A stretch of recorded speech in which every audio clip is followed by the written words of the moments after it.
So I just posted a little while ago a video that I filmed last night talking about the camera setup on the Pixel 9 Pro Fold, aka the Pixel Fold 2. Unfortunately, it is apparent based on these specifications that what we are getting going from the Pixel Fold to the Pixel Fold 2 is at best a lateral move, at worst in some ways, potentially even a step down. And don't get me wrong, that is extraordinarily disappointing for an expensive device like the Pixel Fold 2 to not see an upgrade in the camera performance. It's something that we've seen from Samsung with the Z Fold devices repeatedly, but it might even be worse than that, right? Because like I said, some of these things might actually be a little bit of a downgrade. I'm assuming you've already watched that video, so I'm not really going to go deeply into these specifications. Link to that video in the description down below. But what I'm going to do in this video is I want to kind of address how big of a problem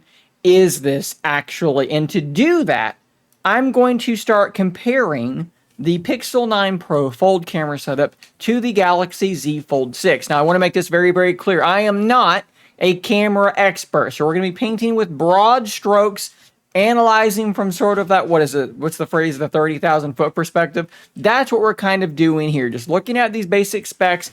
And I kind of want to almost push back on what I did this morning to some degree, right? So we see these specs, we see that they're not better, that maybe they're actually worse. And you go, what is Google thinking?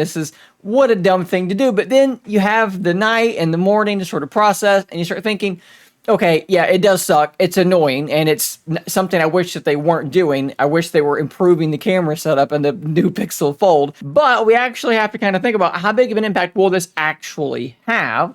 How big of a difference between the Z Fold 6 and the Pixel Fold 2 should there be based on these specifications? When we start digging into this, it becomes apparent to me that this is really only going to be a big deal in terms of the optics, ironically, just sort of how it hits people. But in real world performance, things are basically going to be the same. It's going to be pretty much a wash from what I can tell. But I'm putting the cart before the horse. Let's go through these specifications here quickly. So when we're talking about the primary sensor on these two devices, the Z Fold 6 presumably uses the GN3 sensor. It's what they've been using for a little while. It is a 50 megapixel sensor, 1/1.56 inches. The Pixel 9 Pro Fold is using the same sensor as the original Pixel Fold. It is the Sony IMX787. It is cropped down to 48 megapixels. It is a 1/2 inch sensor. So from this perspective, you would say that the Z Fold 6 does have the technically better sensor. It is a newer sensor. It is a larger sensor. These are important things, right? So you would assume that based on this, the Z Fold 6 will take better primary photos than the Pixel 9 Pro Fold. However, I do need to quickly remind you guys of something. That's not how this actually has played out, because we have seen the Sony IMX787 in a Pixel device competing against the Samsung GN3 in a Samsung device head-to-head already. It was the Pixel Fold, and it was the Z Fold 5 or the Z Fold 4. Now, granted, the 4 and the 5, the software has presumably improved with the 6, but let's be frank here. It's not going to be a significant change.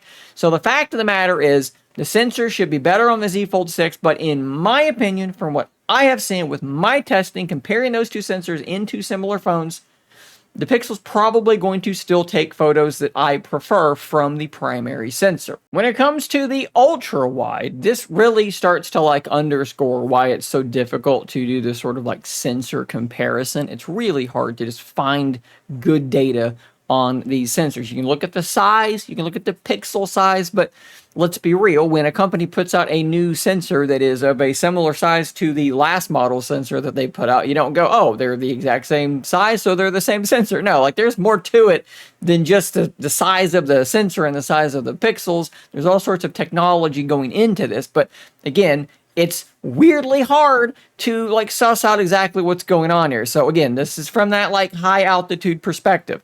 IMX258, Samsung 3LU. So the Pixel 9 Pro Fold does have the newer sensor, but Samsung does have the larger sensor. Not by a lot. It is also the same resolution. So to me, if you just looked at the sensor size, you'd say the IMX is better, but the fact that the 3LU is newer, I'm going to say that they're probably very similar in terms of what they're actually going to produce. Now, neither one of these are great sensors. They're both kind of lackluster sensors. This is probably pretty close to being a wash. For the telephoto, we are in a similar situation, right? So the size is a little bit better for the Pixel 9 Pro Fold. Neither one of these I would consider to be great sensors. In fact, this sensor for the Pixel is often used as a selfie camera, a selfie sensor for some other phones. So neither one of these are great sensors, but the Pixel does have 5x optical zoom versus 3x for the Galaxy. So I'm going to lean towards the Pixel on that one. For the inner selfie cameras, this is an under-display camera, and that's really all that I need to say. I don't like them. I think the output is abysmal, and I think that the benefit is very, very small for me. Maybe you love the UDCs. I can't stand them. I'm going to go Pixel just based on that for that one. Outer selfie, this is another place where, again, okay, looking at the specifications, yeah, you got to say that the Samsung has the better sensor there, and that's fine. We'll just say that the outer selfie camera, Samsung's probably going to own that. But again, like stepping back, looking at all of these together, you're totally like warranted, and it's totally fair to be very disappointed by what Google is doing with the Pixel 9 Pro Fold. You are warranted to feel the same or similarly, maybe not even quite as bad somehow, for the Samsung device and the fact that Samsung is not upgrading that camera setup. But if you just look at what they're going to output, my opinion is, whether it's the Samsung or the topic of this video, the Pixel, I think you're going to get pretty much exactly what you've been getting out of these foldable devices. We have all wanted for years now, we have all wanted these foldables to start packing the top of the line cameras that are in the Pro models.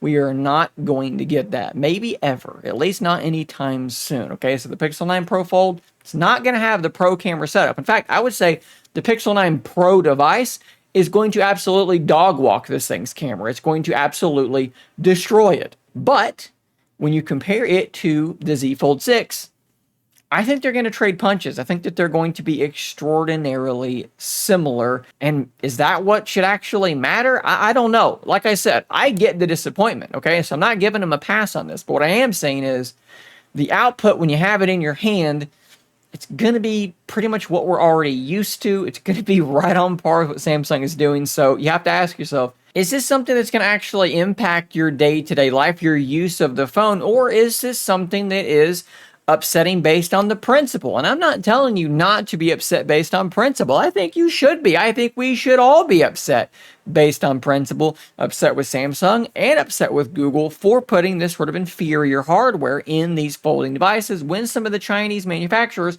are managing to put much better hardware into their phones. We have to criticize this stuff, right? But at a certain point, we also might just have to accept that when it comes to Samsung, when it comes to Google, when it comes to the companies making foldable phones that are being released in the United States, minus OnePlus, we might just have to eventually accept that they're just not that concerned with the cameras. They're going to put cameras in them that are good enough, but that are never going to challenge their Pro flagships, and we just have to accept that and figure out if what they can do is good enough for us.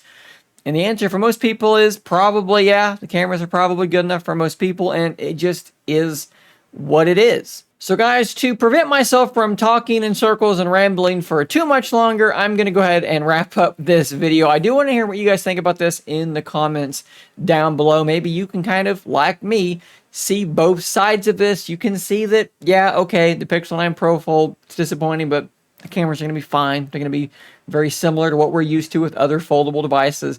But you can also turn the other way and see, yeah, but is that what we should be okay with? Should we not be expecting better out of these devices? It's an interesting place because, again, I can see both sides of the conversation, but I do want to at least like calm people down. It's not like the Pixel 9 Pro Fold is going to come out and the camera is going to be worse than the Pixel Fold. Okay, I would say it's probably going to be just as good. In some ways, with better processing, maybe it exceeds it just a teeny tiny little bit on the primary and maybe a tiny bit on the telephoto. But it's definitely going to be fine. It's going to be fine. The question is fine good enough for an $1,800 phone? Thanks for watching. Subscribe for more content just like this. And until next time, stay nerdy, my friends.